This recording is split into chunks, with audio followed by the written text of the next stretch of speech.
Welcome to Business Amplified with host Kevin A. Dunlap. This podcast is for small business owners aiming to amplify their enterprises. Explore strategies to play a bigger game by becoming an author, public speaker, podcast host, or expanding your brand in other ways. Elevate your business on Business Amplified. Hello, everybody, and this is Kevin Dunlap with Business Amplified. And today we have a wonderful gentleman. I can't wait to learn more about what he does and how and what he's. I'll do this again. Hello, everybody. This is Kevin Dunlap with Business Amplified. Today we have a Steve Kopshaw who's going to be sharing us with some great information. So I cannot wait for us to get started. So, Steve, welcome to the show. Thanks for having me, Kevin. I've been looking forward to it. So, Steve, tell us a little bit about yourself. Who are you? What is it you do? And why is it that you do it? Yeah, so at the core, I am I'll call it a entrepreneur coach in simple words, but more than that, people who own, run, lead a business, and ultimately they're out there trying to call it achieve more. For me, it's a combination of understanding your life, but also your professional career, what it is you're striving for. And my cornerstone kind of framework, if you will, is the freedom framework, which revolves around not only the idea of work and money, but also your time freedom, your hobbies, being able to be who you want to be all around. And that's really the conversations that I like to have with people today. So, do you focus on their freedoms as maybe one of their ways of motivating them to achieve more? It's about, I would say, in a sense, maybe. I don't overly love the word motivate, and that's more of a personal preference, if you will. But I find it hard for people to really wake up and go want to work hard when they don't know necessarily what they're working towards. I had a big revelation back in 2014, and a mentor of mine asked me why I was doing what I was doing, and I was explaining to him how I wasn't overly happy. And it was this big thing that just really hit me where I was waking up and running away from something more than I was working towards something. And it's really easy to run away from something in a lot of different directions, not in a straight line. If you imagine it as a single point, as long as you continue to circle it, never get close to it, you're still technically getting away from it. But it's one of those things that you're exerting a lot of energy and you might not be achieving what you kind of want to. But most people don't know what they want to achieve. So we really start by having that conversation, understanding what it really looks like for you, what is freedom, what is happiness, what are you wanting in life? And then we go down that road of building a plan to achieve that rather than continuing to just go more, which a lot of people who are leaders, business owners, managers, whatever it might be, tend to be stuck in that race of more. I mean, I do recall many years ago when I was studying NLP or neuro linguistic programming, which is one of the things that Tony Robbins often talks about, is that people are either motivated by going toward a goal or they're motivated by moving away from a pain. Yep. So moving toward a pleasure, moving away from a pain. Exactly. And that's the big thing where moving away, for sure, 100%. We can keep moving away, but if I could tell you, hey, I never want you to go. So I live in New Jersey, let's say, and I never want you to go to New Jersey. You need to get away from New Jersey. And you have to wake up every day and spend 8 hours getting away from New Jersey. Technically, you could go New York, Pennsylvania, Delaware, Pennsylvania, New York, Pennsylvania, Delaware, and Virginia, and then West Virginia, and then New York, and then Maine. And you could keep doing that and stay in that region, but never go to New Jersey. Or I can say, hey, let's build a plan to get you to California. And you can, generally speaking, straight line it out to California using the same 8 hours a day, get up, go do this thing. And one of them is going to help you, obviously, way more than the other. Okay. And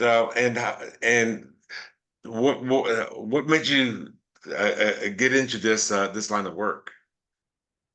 So I started my entrepreneurial career, I'll say my adult professional entrepreneurial career in 2008.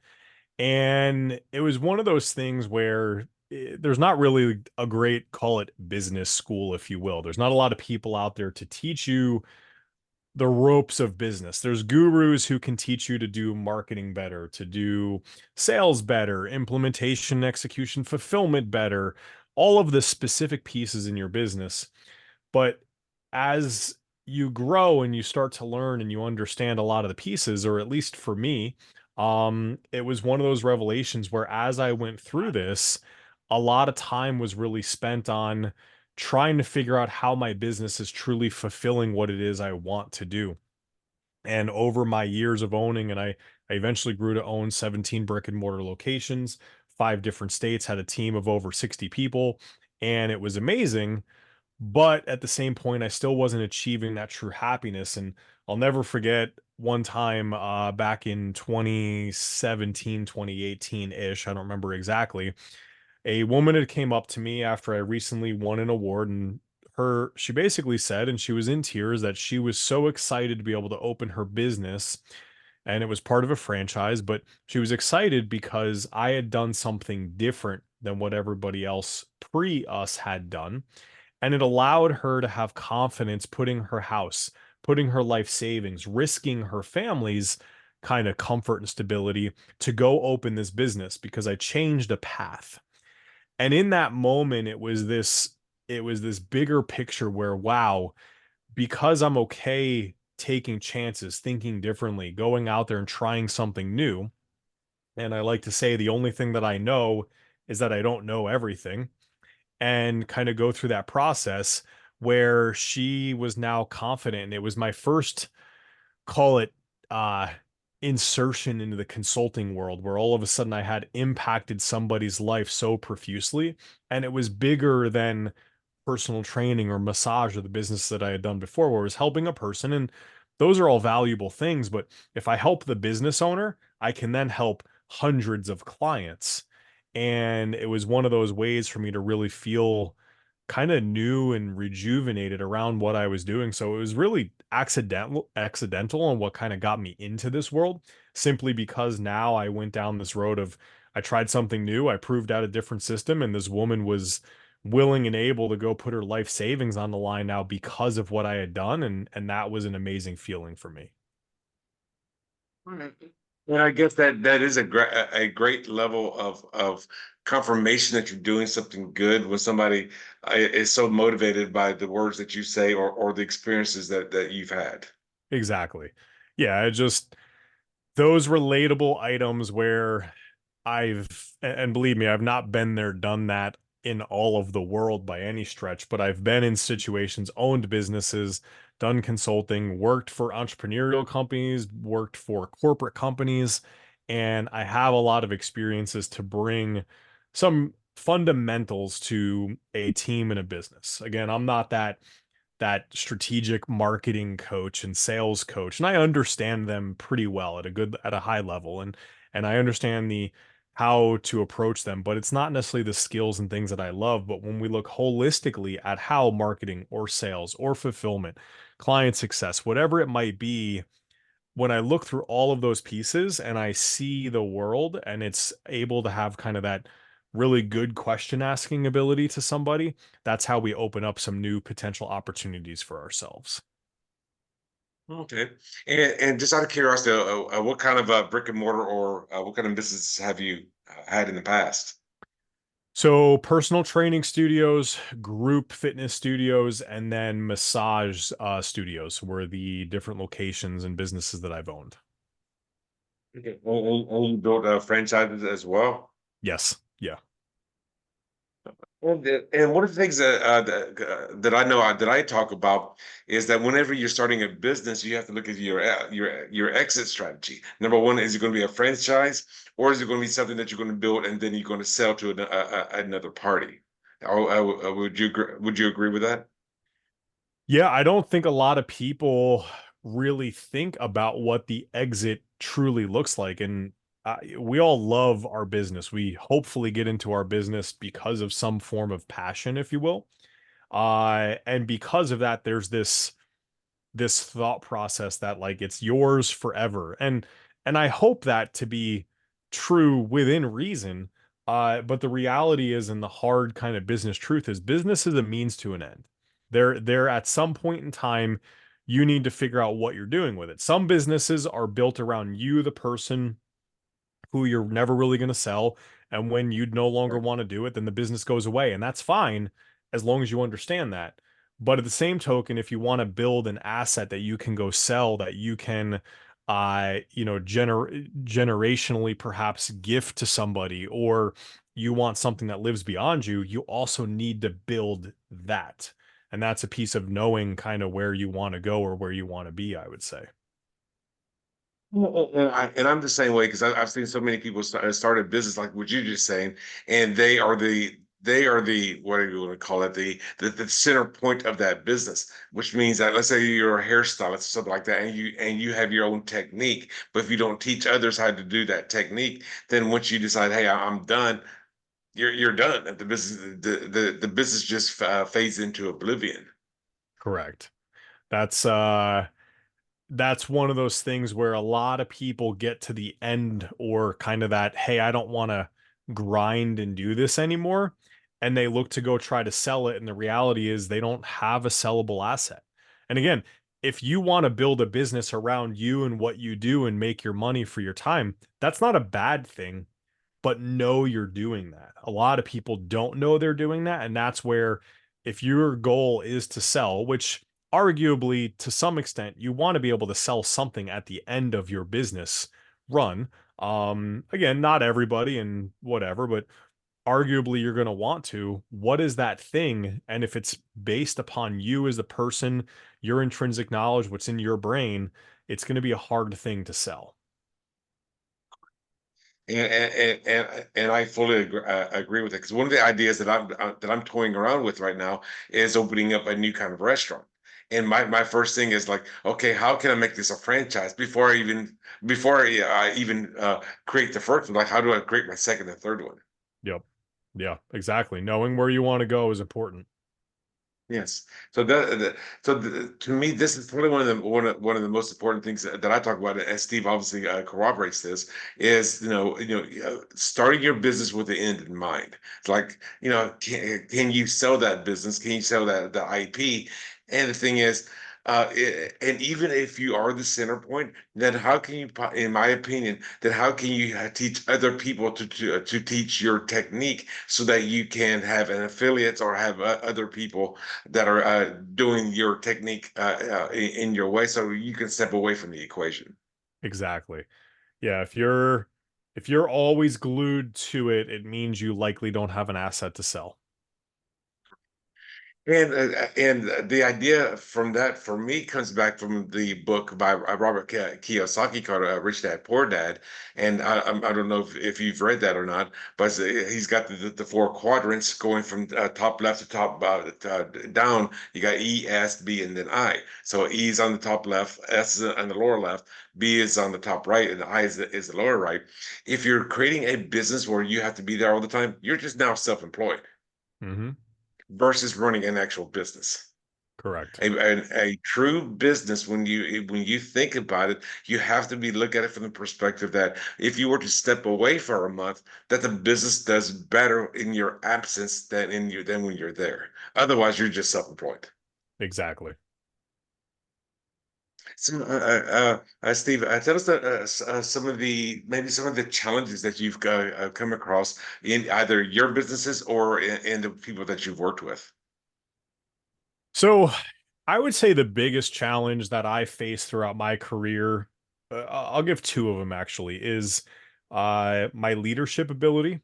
This was a big point where, kind of, again, I mentioned that 2014 timeframe where my mentor asked me why I wasn't happy, and I went through all of these different reasons why things weren't working, and all of them was pointing fingers, and my team, the clients, the marketing, the economy, the all the things, and the reality is the one thing that truly was at fault I never mentioned, and it was me. So a lot of growth through there, and that's something that I help work with people on today because that's an important factor to your success. And the other side of it is really understanding what I need to work on, but actually getting the work done as well. A lot of people like to either just work, work, work, and they're maybe not working on the right thing, or they're not learning a lot about it or enough about it to truly solve it in a right way. Or a lot of people like to just overeducate themselves and take no action either, which then causes the nuller dichotomy where you're learning but never doing. And so now, the flip side of that today, I teach a lot of people on how to figure out what it is you need to be working on, how to go educate yourself on the different things. So the problem, the potential solutions, and the potential outcomes, and then how to go actually take the action and ask yourself the right questions to make sure you're getting the things done and just repeating that process. So I would say those two things for me, when I really look back at my career, my businesses, those are very prevalent. And those are the pieces where now today I help teach others to get out of their way with some of those pieces. Well, that is a very good notice, and thank you for sharing that with us. Yeah, of course. Now, tell us about some of your successes. I mean, you say you've owned multiple businesses, and you're working with people that are either just starting out or they're at the point of maybe they're trying to expand where they are. Yeah, I think the biggest success really kind of hones in on allowing people to go do and be what they want to do.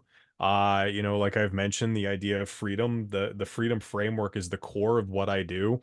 And it's really a process that helps you again identify what to do, education on it, and getting things done. But when you start to empower, when you start to learn, when you start to help educate and build the team around you and become the leader you need to be, but you also effectively communicate the things that have to happen, the things you're working on, the processes that need to be taken care of, you can, as we said, step away and not have to be in your business all day, every day to make things happen.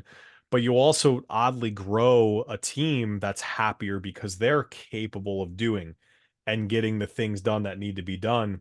And people take pride in being able to do that. They take pride in being able to create positive impact and go in and spend the time and create some type of outcome. And that pride, that excitement around it also creates way more buy-in to the overall mission, the reason that everybody shows up every day. And don't get me wrong, people show up to get a paycheck. And if you don't believe that, then you're kind of naive. But people show up to get a paycheck and they'll stay there and perform at a higher level when they're doing something that they truly enjoy and that makes them feel good. So when we think about those pieces as a leader, our job is to help people love what they're doing every day, help people expand their own knowledge, grow them so much that they and arguably outgrow your business and your team and go achieve something even greater because while they've been with your team, they'll have only provided so much good to your business that it's grown. And those are the things where when you see some of the business owners that I get to work with where like I have a business owner, she's going away to Hawaii in in a week and a half for 2 weeks. And she's never done that before. She's owned her business now for, I want to say it's about 5.5, 6 years. And she's never truly left and gone for 2 straight weeks. But she's like, oh, wow, I can go do this and I have the freedom to do this. And I have more so the confidence to do this because my team is going to do the thing they need to do. And you just see her starting to kind of open up where her creativity, her visionary kind of skills are starting to come out a little bit more because she's feeling good and feeling kind of in that flow. But at the same point, her team is happier because they're empowered to go and actually get the things done that they're supposed to get done. And I'm glad that you said that as well about empowering the team because I mean, giving other people the respect as well as the knowledge and the know-how and the desire to actually build that business is crucial. Exactly. Okay. Um, Now, just out of curiosity, why did you go down this path? Because you said you were running your own businesses. Why did you go down into the coaching business to help other people? So that story I shared about the woman who was excited, that happened on the back end of me getting challenged by the CEO of a massage franchise that I couldn't beat him and his team in terms of how many new members they opened a business with. And not only did I beat them, but I smashed them. I opened with 185 paying clients on day one. And on day 30, after their opening, they had processed 63 credit cards. So I almost 3x'd what he did in 30 less days. And it was just a different process. And I found that now all of a sudden I was able to help create this impact in a multi-hundred location franchise system. And it started to become one of those, hey, maybe Steve can come help us do this thing. So I would go and I would help other franchisees or franchisors.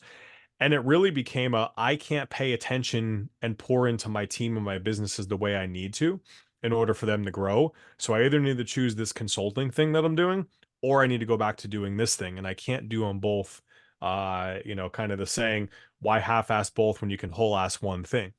So I started selling off all of my businesses because I wanted to go in and truly create more impact and go down that consulting road. So it was just, I don't want to say accidental, but it was not intentional by any stretch that this was going to be my path.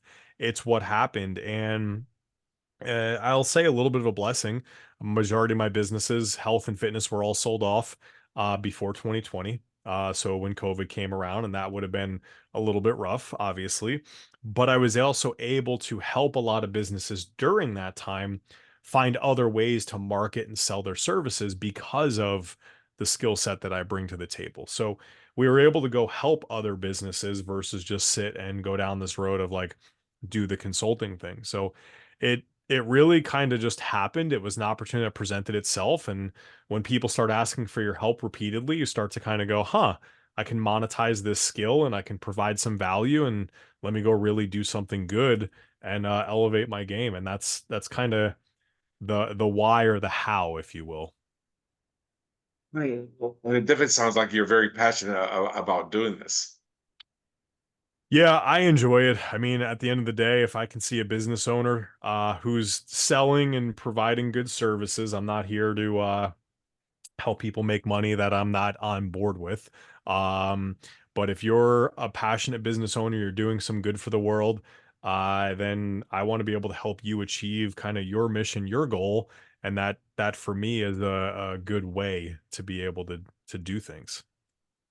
Right. I mean, that's really cool that you think that way, because helping other people to fish is just called, if you want to use a biblical reference, rather than giving them a fish, you teach them how to do that. Then you're putting more good into the world, and thereby through the idea of karma, that's going to be more good coming back to you as well.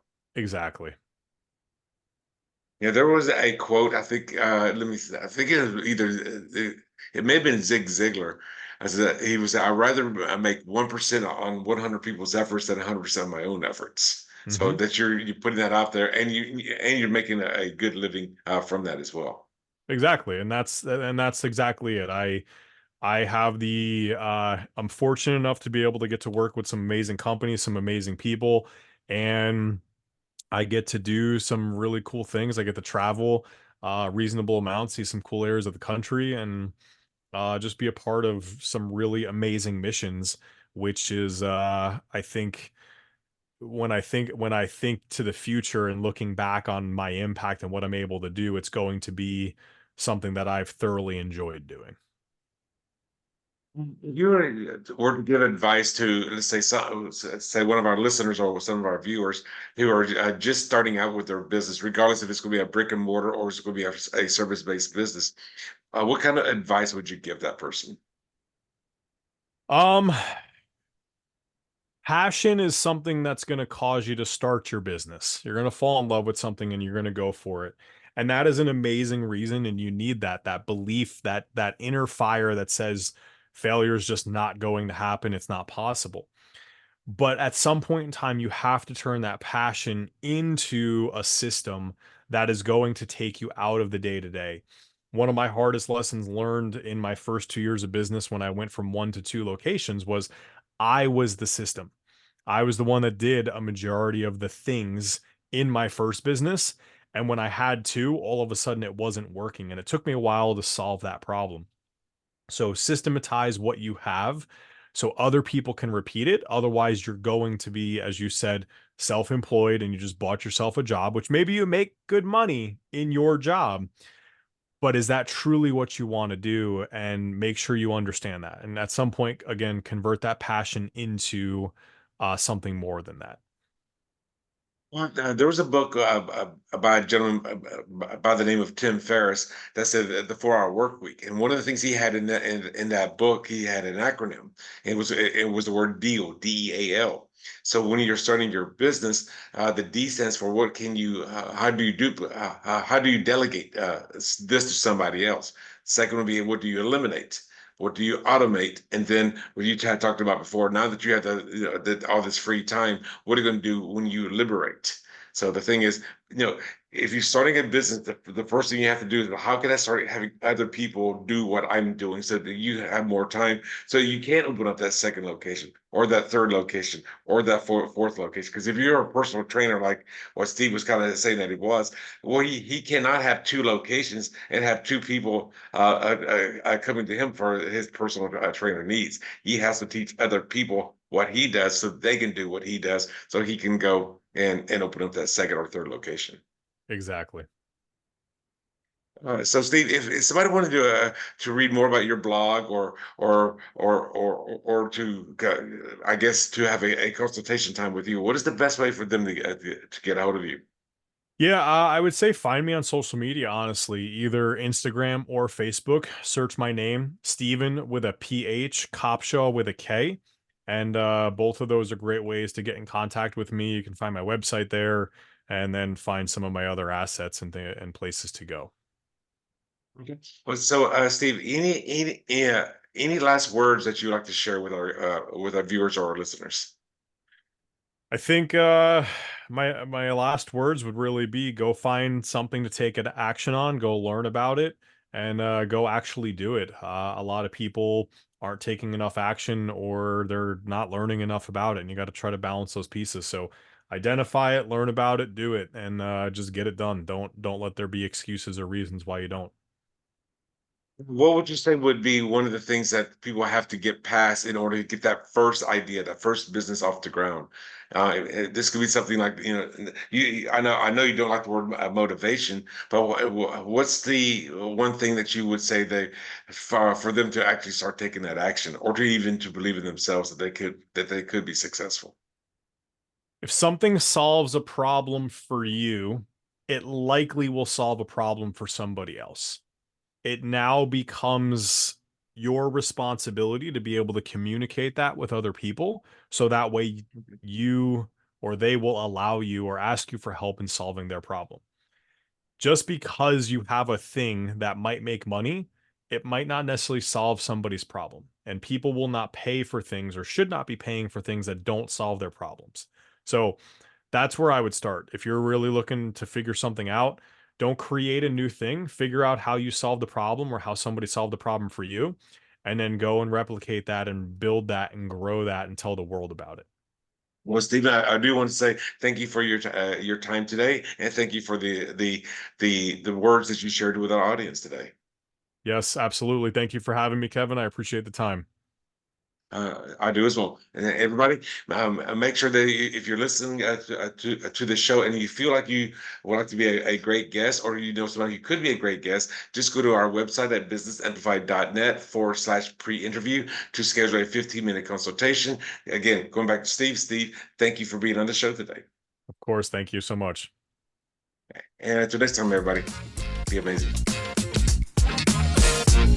Thanks for tuning in to another empowering episode of Business Amplified with Kevin A. Dunlap. If you found value in today's insights, don't forget to subscribe, rate, and share the podcast. Keep amplifying your business. And remember, your success journey is our inspiration. Until next time on Business Amplified, go out there and make your business thrive.